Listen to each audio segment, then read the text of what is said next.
₹1200 આવે વેચવાના અને આથી શરીફાબેન, કાચી માટીનું ઘર છે, ચોમાસામાં ક્યારે મુશ્કેલી પડતી હોય? પડે તો ને ભાઈ મુશ્કેલી પડે ચોમાસામાં શું કરવાનું. જૂની આંચણમાં રહું છું, મારે આગળ પાછળ કોઈ નથી અને આગળ પાછળ કોઈ છે નહીં, હું એકલી જ રહું છું ને વિધવા છું. અને માટીનું ઘર છે કાચું અને કોણ હવે બાબત ભાગી જાય એવું છે ને કોણ હવે બની આલે મને.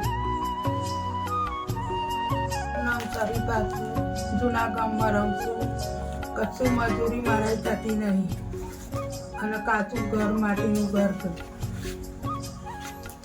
અને એકલી જ રહું છું. આ ઘર પડી જાય એવું થઈ ગયું છે બસ.